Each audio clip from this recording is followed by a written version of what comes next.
What's up, everyone? Welcome to episode 208 of the Idiotic Sports Talk. I'm your host, Liam Gavin, coming to you live from my bedroom.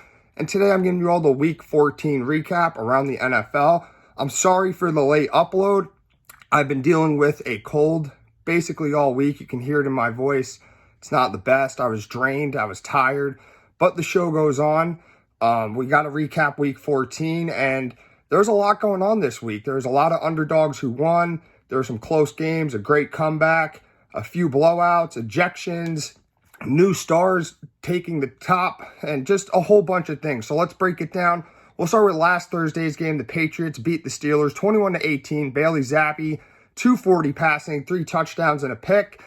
Zeke Elliott, 68 rushing yards, 7 catches for 72 yards with a receiving touchdown. Tight end Hunter Henry with 2 touchdown catches. And then Juju Smith-Schuster, 4 catches for 90 yards against his former team. As for the Steelers, Mitch Trubisky threw for 190, a touchdown, a pick, and a rushing touchdown. And Deontay Johnson had a touchdown catch. So the Patriots snapped their 5-game losing streak with an upset win on the road. They are now 3-10 on the season. And the offense really surprised me. Bailey Zappi played a great game, along with my guy, the former Cowboy Zeke Elliott. And I didn't expect them to drop 21 points. Didn't even combine for 21 points in their last 3 games. They had 321 total yards of offense, 81 rushing, and they had a 21-3 lead at one point in the second quarter. The defense had 2 sacks, 1 pick, allowed less than 275 yards. They were great on 3rd and 4th down, and just a solid performance all around by the Patriots. On the other side of the ball for the Steelers, not so great. Mitch Trubisky and the Steelers' offense were not good at all. 272 total yards, 82 rushing, 3 of 14 on 3rd down, 1 of 3 on 4th down. And the defense, they had 2 sacks, 1 pick, but allowed 300-plus yards to an awful offense. And after trailing 21-3, the Steelers went on a 15-0 run to make it close, but they couldn't seal the deal. And they just made too many mistakes in crucial moments. And this is back-to-back weeks where they allowed 2, 3, and 10 teams to enter their stadium and beat them at home, and the Steelers are now 7-6. We move on to the Sunday games. The Jets beat the Texans 30-6. Zach Wilson, 301 passing, 2 touchdowns, no picks, and a fumble. Garrett Wilson, 9 catches for 108, and Breece Hall, 8 catches for 86 yards and a touchdown. As for the rookie C.J. Stroud, 91 passing yards, no touchdowns, no picks, but he left the game in the 4th quarter for concussion protocol, and Devin Singletary, 65 rushing yards and a touchdown. So in a cold, windy, and damp environment, the Jets get the upset win and a blowout. Their 5-game losing streak is now snapped as they go to 5-8 on the season. The offense, 380 total yards. They ran for 79. They put up 30 points, which they've only did one other time this season. And they scored all 30 points in the second half. Zach Wilson was absolutely great. He played with no fear and nothing to lose. And that's what the fans have been waiting to see him play. They know he's capable of it. It's just the level of consistency. As for the Jets defense, no turnovers, but they did have 5 sacks, allowed less than 180 yards for 6 points, and just a solid win for the Jets. They're still mathematically in the playoff picture. As for the Texans offense, it was a very rough day. C.J. Stroud would struggle, and I didn't expect him to do that bad, but he didn't do great at all. And I get his 3 main weapons, Tank Dell, Nico Collins, and Dalton Schultz were all out of this game, but I still expected better. And just 176 total yards with 81 rushing yards. They were 1 of 12 on 3rd down and 0 of 3 on 4th down for just 6 points. The only positive was not turning the ball over, but the biggest negative was C.J. Stroud leaving the game in the 4th quarter for concussion protocol, and the offensive line absolutely got manhandled, which resulted in C.J. Stroud getting hit a bunch. And let's hope he's all right. He's very fun to watch. He's a rookie, so he's got a long career ahead of him if he can avoid the injury bug. And as for the Texans defense, they had 4 sacks, 1 fumble. They made Zach Wilson look like an MVP, though, which wasn't good on their part. And with this loss, the Texans are now 7-6, and this could impact their spot in the AFC playoffs. Next, the Saints beat the Panthers 28-6. Derek Carr, 114 passing, 2 touchdowns and a pick. Alvin Kamara with a rushing touchdown. Chris Olave with a touchdown catch. And Jimmy Graham turning back the clock with a touchdown catch. As for the rookie QB, Bryce Young, 137 passing, no touchdowns, no picks, and a fumble. And Chuba Hubbard with 87 rushing yards. So the Saints sweep their divisional rival on the season. They are now 6-7. The offense was nothing too crazy. They had 216 total yards and ran for 77. They were 3 of 10 on third down, but they knew their role in this game. As for the defense, they absolutely feasted. They had 4 sacks, 1 fumble. They allowed no touchdowns. They gave up just 6 points. And the Saints are still alive to win the NFC South. And I can't forget about the special teams, too. They had a blocked punt touchdown, which really changed the game. And as for the Panthers, they just looked as miserable as ever. The offense, 341 total. They ran for 204, but no touchdowns. They were 8 of 20 on third down, 1 of 7 on fourth down, and just could not pass the ball in this game. Bryce Young did not look that great. And the turnovers, drops, penalties, you name it, the Panthers offense had it all. And then the defense, they had a sack, an interception, but they didn't give up many yards, but they had no backup from their offense. And, people that still label Bryce Young a bust, it's very unfair in my opinion. You got to give it time for him to develop, and their season is done. I think they should bench Bryce Young and prevent him for injury for the rest of the season, or do they still play him so they could give him more experience? All I know is that the Panthers are now 1-12 with their 6th straight loss. Next, the Ravens beat the Rams 37-31 in overtime. Lamar Jackson, 316 passing, 3 touchdowns, 1 pick, and 70 rushing yards. Odell Beckham Jr., 5 catches for 97 yards and a touchdown. Isaiah Likely, the tight end, 5 catches, 83 yards and a touchdown. And the rookie Zay Flowers had 6 catches, 60 yards and a touchdown. As for Matt Stafford, 294 passing, 3 touchdowns, no picks. Cooper Kupp, 8 catches for 115 and a touchdown. Kyron Williams, 114 rushing yards. And the rookie Puka Nacua, 5 catches for 84 yards. So the Ravens are able to pull off a wild win in overtime thanks to a punt return. They're now 10-3 on the season. Their offense had their moments of sloppiness, but they finished with 455 total yards while running for 139. And Lamar was clutch late in the game. They were down 28-23 with minutes remaining. He threw the go-ahead touchdown followed by a 2-point conversion to lead 31-28. And his deep balls in this game were absolutely on point. He was hitting all his receivers, and I love seeing Odell Beckham ball out. Brings me back to 2016. And as for the defense, it was shocking to see them have such a bad game, considering how great they were all season. And yes, I know they had 2 sacks, but they couldn't force a turnover, and they gave up 400-plus yards for 31 points. And last but not least, the special teams called the game in overtime when Tylan Williams took a punt return to the house for the game winner. And as for the Rams, they went score for score and put up a hell of a fight in this game. The offense, 424 total yards, ran for 128, didn't turn the ball over, but they were bad on third down, going 6 for 16. And also they were bad in overtime, too. They went 3 and out and had to punt the ball, which led to the victory for the Ravens. And the defense had 2 sacks, a safety, and an interception, but they couldn't stop the deep ball and gave up 450-plus yards for 31 points. And the Rams' 3-game win streak is snapped as they're now 6-7, but they're still alive in the NFC playoff picture. Next, the Bengals beat the Colts 34-14. Jake Browning, 275 passing, 2 touchdowns, 1 pick, and a rushing touchdown. Joe Mixon, 79 rushing yards and a touchdown. And the rookie Chase Brown, 3 catches, 80 yards and a touchdown. As for Gardner Minshew, the Colts, 240 passing, a touchdown, and a pick. Michael Pittman Jr., 8 catches for 95 yards. And the Bengals stay alive to go 7-6. This is a huge win for them. Jake Browning is looking awesome out there. And the offense had 385 total yards with 111 rushing yards. The O-line did its job. They didn't allow a sack. The defense had 3 sacks, a pick. They stopped the run, allowed less than 290 yards for 8 points.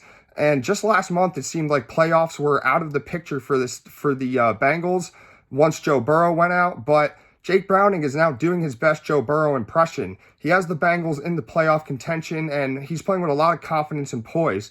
The Colts trailed 14-0 at one point in the second quarter. They made it a 14-14 game at halftime as they scored all 14 points in just 30 seconds thanks to a touchdown followed by a pick 6.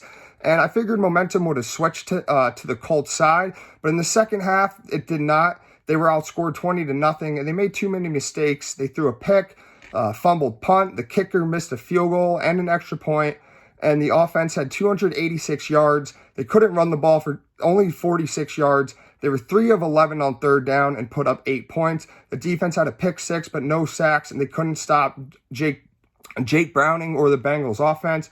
Colts are now 7-6, but still in playoff contention. The Bucs beat the Falcons 29-25. Baker Mayfield, 194 passing, 2 touchdowns, no picks, and a rushing score. Rachaad White had 102 rushing yards plus a receiving touchdown, and K-Dot in the tight end with a touchdown catch. As for Desmond Ridder, 347 passing, a touchdown, a pick, and a rushing touchdown. Drake London, 10 catches for 172. The rookie Bijan Robinson with a rushing touchdown, and Kyle Pitts, the tight end, had a touchdown catch. So the Bucs get to 6-7 and are currently first place in the NFC South after a win against their division rival. And they now won 3 straight games. The offense was in rhythm, 292 total yards. They ran for 148 and no turnovers. In the last 3 minutes of the game, they were down 25-22, but Baker had an amazing game-winning touchdown drive.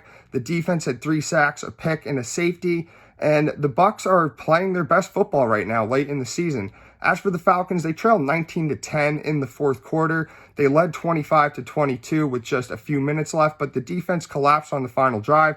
The offense had their issues.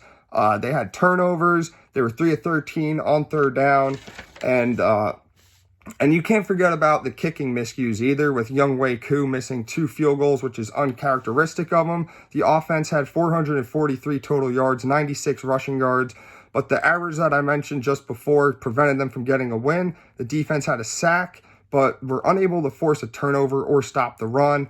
The Falcons are now 6-7, and it's a 3-way tie in the NFC South between the Bucs, Falcons, and Saints. Now that all of them have a 6-7 record. And yeah, it's going to be very interesting to see who wins that division and punches their ticket to the playoffs. Next, the Browns beat the Jaguars 31-27. Joe Flacco, 311, 3 touchdowns, a pick, and a fumble. David Njoku, the tight end, 6 catches, 91 yards, and 2 scores. And Kareem Hunt with a rushing touchdown. Trevor Lawrence, 257 passing, 3 touchdowns, 3 interceptions. Travis Etienne with a rushing score. And Evan Ingram, the tight end, 11 catches, 95 yards for 2 touchdowns. So the Browns advanced to 8-5 with a great win, and at 38 years of age, Joe Flacco gets the job done. He comes off of his couch in just less than 2 weeks ago and is keeping the Browns in the playoff contention. The offense, they did have 3 total turnovers, but they finished with 393 total yards, and they ran for 82 yards. The defense had 4 sacks, 3 picks, a fumble, and just dominated this whole game. The smartest thing the Browns did in recent years was sign Joe Flacco, especially with all the injuries to their quarterbacks. And the Jags trailed 28-14 at one point in this game. They fought back to make it 31-27, but they made way too many mistakes. And those mistakes were the 4 turnovers, 3 picks by Trevor Lawrence, and then a fumble by Trevor Lawrence as well. And after a touchdown made it 31-27 for the Browns, the Jags decided to go for 2, which failed. And in my opinion, they should have went for the extra point to only go down 3, but it didn't make sense to me that they went for 2. The offense, 315 total. They couldn't run at all, which is 58 yards, and then 4 total turnovers, as I mentioned earlier. And the defense, they had a sack. They had 2 fumbles, 1 pick, but nearly gave up 400 yards for 31 points. The Jags are now 8-5, and if they aren't careful, the Texans and Colts are lurking right behind them for a shot at the division. Next, the Bears beat the Lions 28-13. Justin Fields, 223 passing, a touchdown, no picks. He also had 58 rushing yards with a touchdown. DJ Moore, 6 catches, 68 yards, a touchdown, and a rushing score. Jared Goff of the Lions, 161 passing. He had 1 touchdown, but 2 picks and 1 fumble. And the rookie Jahmyr Gibbs, 66 rushing yards for a touchdown. So the Bears split the series of the division rival. So the Bears split the series 1-1 with their division rival after laying the smackdown on them, and they are now 5-8. The offense recorded 365 total yards. They ran for 142 and avoided turning the ball over. The defense had 4 sacks, 2 picks, and a fumble, and held an explosive offense to just 13 points. Justin Fields is starting to get in his groove. He's pretty much playing for his job. And as for the Lions, though, they did not look good at all, especially Jared Goff with all 3 of their turnovers. The offense, 301 total yards. They ran good for 140, but they were 6 of 15 on third down and 1 of 5 on fourth down. The defense had 3 sacks, but they couldn't force a turnover, and they couldn't stop the Bears' run game. Lions are now 9-4. Next game, the 49ers beat the Seahawks 28-16. Brock Purdy, 368 passing, 2 touchdowns, and a pick. Christian McCaffrey, 145 rushing yards. Deebo Samuel had 7 catches for 149, a touchdown, and a rushing score. And Brandon Ayuk had 6 catches for 126 and a fumble. And tight end George Kittle, 3 catches, 76 yards, and a touchdown. Drew Lock fills in for the injured Geno Smith. He threw for 269, 2 touchdowns, 2 picks. DK Metcalf had a touchdown catch, but was ejected late in the fourth quarter for trying to fight 49ers linebacker Fred Warner. So the Niners get their 5th straight win and advance to 10-3 after sweeping their division rival on the season. With this win, the Niners are the first team in the league this season to clinch a playoff berth. And the offense absolutely feasted. They had 541 total yards. They ran for 173. And they had a perfect blend of passing and running the ball. And they also went 6 of 11 on third down and had 4 total touchdowns. The defense had 4 sacks, 2 picks, and were great against the run. They only allowed 16 points. And right now, it looks like Brock Purdy could be the MVP. He's very, very good this season. And it's pretty tough to debate that he isn't. As for the Seahawks, they were abysmal. Just all around, just had a bad game. They led 10-7 at the end of the first quarter, but then it went downhill after that, being outscored 21-6. And Drew Lock she did not look good at all. He just filled in for the injured Geno Smith and was thrown to the fire. The offense, 339 total. They couldn't run the ball, just 70 yards. 2-11 on third down. They had 2 picks. And it was not a good day for the Seahawks offense. As for the defense, 3 sacks, 1 fumble, 1 pick. But they got torched. They gave up over 500 yards. And after Drew Lock's second interception late in the fourth quarter by Fred Warner, DK Metcalf took his frustration out on Warner by sticking his fingers right inside of his face mask and shoving them. DK Metcalf wound up being ejected from the game as he lost his cool. The Seahawks season is now falling apart. They're 6-7 after losing their 4th straight game. The next game, the Vikings beat the Raiders 3-0. Josh Dobbs, 63 passing yards, no touchdowns, no picks, but was benched for his poor performance. So in comes Nick Mullins, 83 passing yards, no touchdowns, no picks. Tight end TJ Hawkinson, 5 catches for 53 yards. As for the Raiders' rookie quarterback, Aiden O'Connell, 171 passing, no touchdowns and a pick. Devontae Adams, 7 catches for 53 yards. So the Vikings moved to 7-6. Oh, excuse me. After they win by a score that you'd see in a baseball game. And the last time the NFL had a game ending with a 3-0 score, it was November of 2007 when the Steelers beat the Dolphins 3-0. And I can't really point out anything great on offense for the Vikings, besides not turning the ball over in this game, as the offense had 276 total. They ran very well, though, for 132, but they went 8 of 20 on third down. Josh Dobbs wound up being benched for Nick Mullins, and both quarterbacks combined for 146 passing yards. But in all fairness, Nick Mullins did lead them downfield late in the fourth quarter that set up the game-winning field goal by Greg Joseph for 36 yards. And the sad part was the star wide receiver Justin Jefferson for the Vikings returned to action after missing 8 weeks due to a hamstring injury, but he had to exit the game early because he had a chest injury. So that's just tough to see. Let's hope he heals fast. He's one of the best receivers in the league. It's just not a good year for him when it comes to injuries. The Vikings defense had 4 sacks, 2 fumbles, a pick, and they stopped the run. They gave up less than 230 yards for 0 points, and the Vikings needed this win badly to stay alive in the playoff picture for the NFC. Sure, the Vikings offense was unbearable, but the Raiders offense was way worse, 227 total.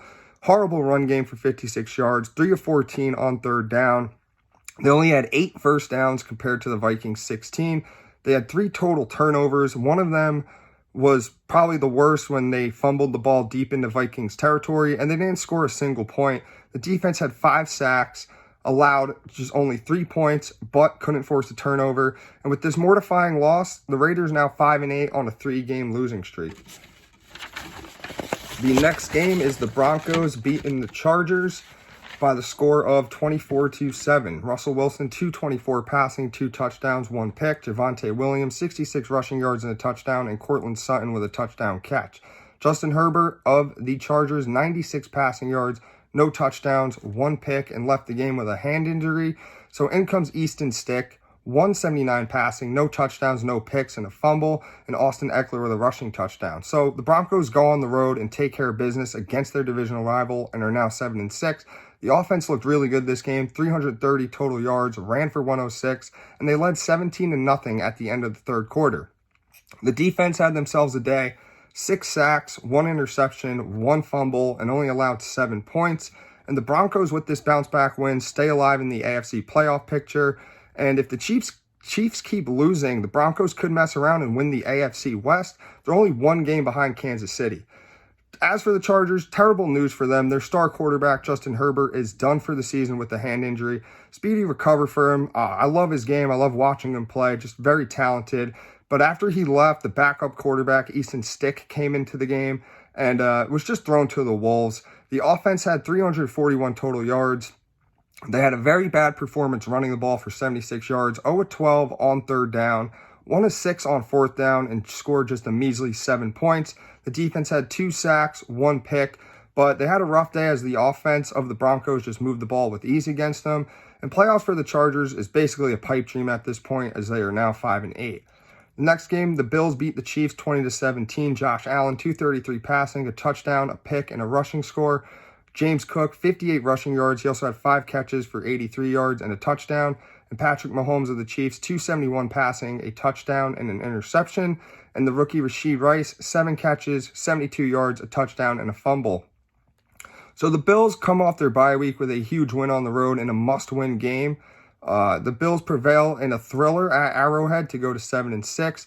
The offense had 351 total yards. The run game had 118. And Allen did what he had to do to get the win. 265 total yards with 2 total touchdowns. And shout out to James Cook, 141 yards from scrimmage with a touchdown as well. And despite all the injuries that the Bills have on defense, the Bills' defense wound up getting a sack, a fumble, and a pick, and only allowed 17 points. The Bills' playoff hopes are still alive. They're on life support, if you will. But because of this win, though, it keeps them alive and gives them hope to make the playoffs. As for the Chiefs, they continue to struggle, especially on offense. The offense had 351 total, but they failed to run the ball for just 82 yards. And the drops still continue for the receiving core. Penalties also costed them a win. The biggest penalty was Kadarius Toney, costed the Chiefs a potential game-winning touchdown with little over a minute to go. Mahomes threw the ball to Kelsey. Kelsey threw the ball back to Kadarius Toney, who took it to the house for a touchdown. However, Toney's foot was past the line of scrimmage, so that amazing touchdown didn't count. And what it did count for was a penalty. It moved the Chiefs back 5 yards, turned 3rd and 10 into 3rd and 15. 2 straight incompletions ended the game as the Chiefs would lose. And Mahomes was seen on the sidelines throwing a huge fit, slamming his helmet on the ground, yelling, cursing, having his teammates restrain him. And after the game, he had some choice words for those refs. And it's kind of ironic because the Chiefs have been bailed out by the refs plenty of times, and now things don't go their way, and he decides to throw a tantrum. And if anything, he should be mad at Kadarius Toney for being offsides. Kadarius Toney is notorious for screwing up. Just look at what he did week 1 against the Lions. I know it's a tough way to lose, but every team has been victim of questionable reffing. The defense had 3 sacks, a pick, but they were bad against the run, and the Chiefs dropped to 8-5. The next game is my Cowboys beating up the Eagles 33-13. Dak Prescott, 271 passing, 2 touchdowns, no picks, 1 fumble. CeeDee Lamb, 6 catches, 71 yards, and a touchdown. Jake Ferguson, the tight end, 5 catches for 72 yards. As for Jalen Hurts of the Eagles, 197 passing, no touchdowns, no picks, and a fumble. A.J. Brown, 9 catches, 94 yards, and a fumble. And Devontae Smith, 5 catches, 73 yards, and a fumble. So how about them Cowboys, right? They split the season series with their division rival, get their 5th straight win of the season. Excuse me again. And they now move to 10-3 and are suddenly in first place of the NFC East. They move the ball with ease against this Eagles defense. The Cowboys defense had a sack, 3 forced fumbles, allowed no touchdowns, and gave up just 6 points. The kicker, Brandon Aubrey, is an absolute baller, 4 for 4 on field goals, with one coming from 60 yards and another one coming from 59 yards. The Cowboys record their 15th straight win at home. And as for the Eagles, they had a very, very tough night. The offense, 303 total yards. They ran for 106. They coughed up the ball 3 times, had no touchdowns, and scored just 6 points. And if it wasn't for a fake punt that led to a field goal and a strip sack TD, this beatdown would have been 33-3. And the defense had 3 sacks. They had a fumble 6, but they got the ball moved against them at will as they allowed 400-plus yards for 33 points. The Eagles are now 10-3. On to the Monday games. The Giants beat the Packers 24-22. The rookie Tommy DeVito, 158 passing, a touchdown, no picks. Saquon Barkley, 86 rushing yards, 2 touchdowns, 1 fumble. And Isaiah Hodgins with a touchdown catch. As for Jordan Love of the Packers, 218 passing, a touchdown, and a pick. He also had a fumble as well. And then the rookie Jaden Reed had a rushing touchdown on the night.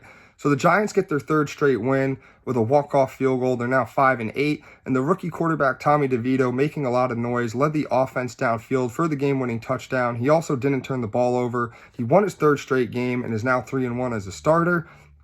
The offense had 367 total yards and an amazing run game with 209 total. And it got sketchy in the last couple minutes when Saquon Barkley had a fumble that led to a Packers touchdown and a 22-21 lead for the Packers. But luckily, Tommy Cutlets, he came in clutch with a game-winning drive on the field goal drive. And just the defense, too, they got to give them credit. Stepped up. They had 2 sacks, a pick, a fumble. And it seems like every time the Packers gained momentum, the Giants, Steve, responded with a play. And you just got to love Tommy DeVito and his story. Even as a Cowboys fan in Jersey, I'm on the DeVito hype train all the way. Sorry. He's got the Giants 1 game out of the wild card spot in the NFC. And as for the Packers, they had a very ugly performance. Jordan Love had a pick, a fumble. The field goal kicker missed a field goal. A muff punt that quickly turned to a Giants touchdown. Just an all-around disaster. The offense had 341 total yards. They ran for 123, but the errors that I mentioned, along with settling for field goals instead of touchdowns inside the red zone and going 5 of 14 on 3rd down, stalled the offensive from playing their best. And as for the defense, they caused a fumble, but they had no sacks. They were destroyed against the run, and they let Tommy DeVito march downfield in the final seconds of the game to secure the win for the Giants. And the Packers' 3-game win streak is cut to an end as they are now 6-7. The final Monday game was the Titans beating the Dolphins 28-27. The rookie Will Levis, 327 passing, a touchdown, a pick, and a fumble. DeAndre Hopkins, 7 catches, 124, and a touchdown. And Derrick Henry with 2 rushing scores. As for Tua Tagovailoa, 240 passing, no touchdowns, no picks, but a fumble. Raheem Mostert, 96 rushing yards and 2 touchdowns.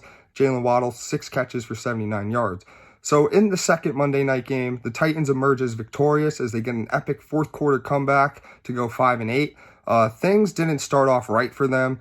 Earlier in the 1st quarter, Will Levis threw a pick 6. And then in the 4th quarter is when things got worse.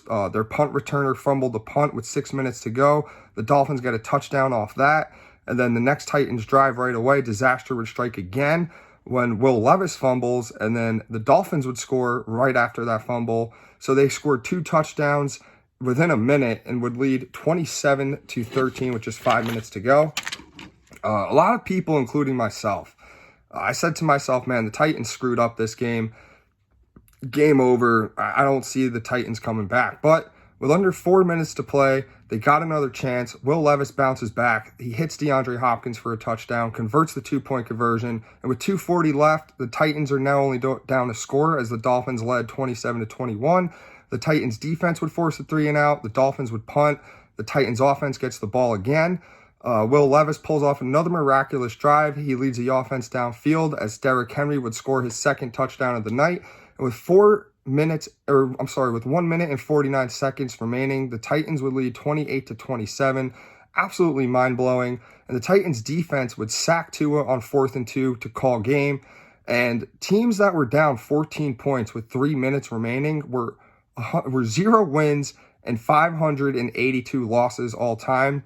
But the Titans made history on Monday night to change that record to 1 win and 582 losses. And just what a spectacular win for them. Their offense had 410 total yards, 83 rushing yards. They overcame 3 turnovers and a 14-point deficit with minutes left in the game. Signature moment for the rookie Will Levis. And the defense deserves credit as well. They had 5 sacks, a fumble, and a game-ending 4th down stop. And as for the Dolphins, they had the ultimate choke job, and they made history for the wrong reasons. Tua Tagovailoa fumbled the ball inside his own 10-yard line. The kicker missed a field goal. And not to mention Bradley Chubb did something completely idiotic. On 3rd and 10, he whiffed on a sack. Will Levis took off, but was short of the 1st down, so it was 4th and 3. And Chubb was so mad he didn't get the sack. He took his helmet off, whipped it on the ground. And thanks to that gave the Titans a new set of downs, and the Titans wound up getting points from that. Not to mention, Tyreek Hill, the star receiver, missed majority of the game with an injury, and we saw how it impacted the offense. Tua did not know what to do, and he looked lost out there. The offense did finish with 398 total yards. They ran for 158, but were 4-13 on 3rd down. And as for the defense, they had a sack, a pick 6, but they gave up 400-plus yards and folded in the final minutes of the game. The Dolphins get their first loss of the season at home and are now 9-4. So thank you guys for listening. I'm sorry for coughing and my voice being raspy. Like I said, I was ill pretty much all week, but thank you for making through it. Remember to subscribe to this exact YouTube channel. Follow me on my Instagram below. Take care. Have a wonderful weekend.